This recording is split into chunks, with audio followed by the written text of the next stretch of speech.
Hi, in this video we're going to answer the question, should I be continuing to do strength training even if I have muscle aches and pains from trigger points or muscle knots?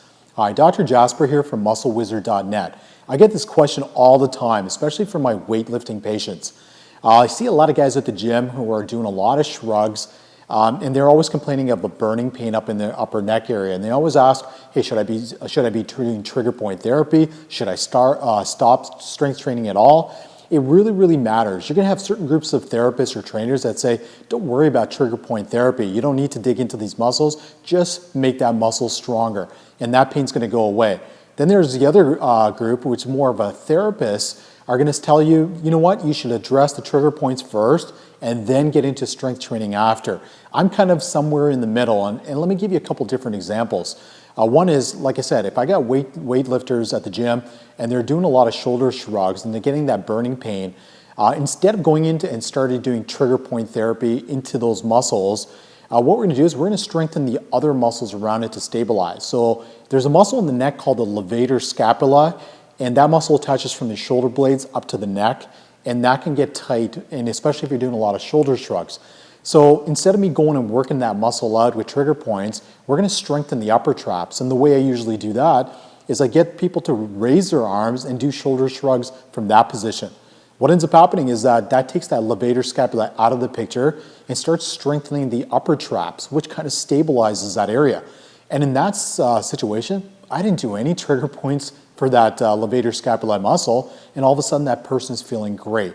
That's one scenario, but usually about 80% of the times, I do recommend digging into those muscles, doing some trigger point therapy. You can use cane-shaped tools, you can use a lacrosse ball, trigger point ball, you can even use one of our own products called the Muscle Wizard, and really dig out those muscles. But if you're somebody who's doing a lot of weightlifting and you got these trigger points, you got this muscle aches and pains, and they're just not getting better, here's one of the things you can do. A lot of my patients know that they'll need to take about a week or two off after some intense training. They may be training for 6 weeks, 8 weeks, then they usually have that 1 or 2 weeks of rest, because rest is very important. What I tell them is start the trigger point training treatments during the rest period. As soon as you're ready to rest, start treating your trigger points. After about a week or two, when you're ready to go back into the gym, see how you're going to feel. See if those trigger points are actually starting to feel better. If they are, then the next step is saying, hey, I think I know that those trigger points were causing my pain. So now start off with higher repetition exercises. Instead of working at around 12 as a high rep, I usually recommend about 20 reps. You can do that, but you can also start out with body weight exercises. So you don't really have to go back into something heavy.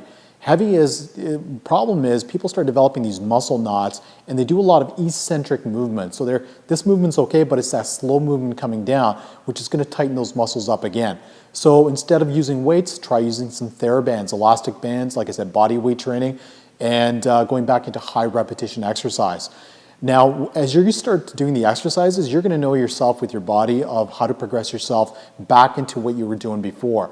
The important reason of starting to do trigger points during your rest time is because most of the guys I know will not do the trigger points and totally shut off their weight training. So this is a great way of actually getting started in trigger point therapy.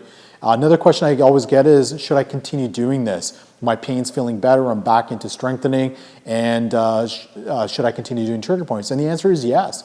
Treat it like muscle hygiene. It's like dental hygiene, but it's muscle hygiene for the muscles. You start using the foam rollers, start using the Muscle Wizard, any tools that you can get your hands on, and continue doing for about 5 minutes and integrate it within your training programs. And a lot of different athletes, a lot of different people who are doing a lot more training are starting to do this more and more. But hopefully you guys found out a way of balancing it out with your weight training and your trigger point therapy at the same time. And again, you don't always need to do trigger point therapy. You just need to strengthen the muscles around that area. But if you are going to do trigger point therapy, start off with some high repetitions. Thanks guys, and we'll see you guys in the next video.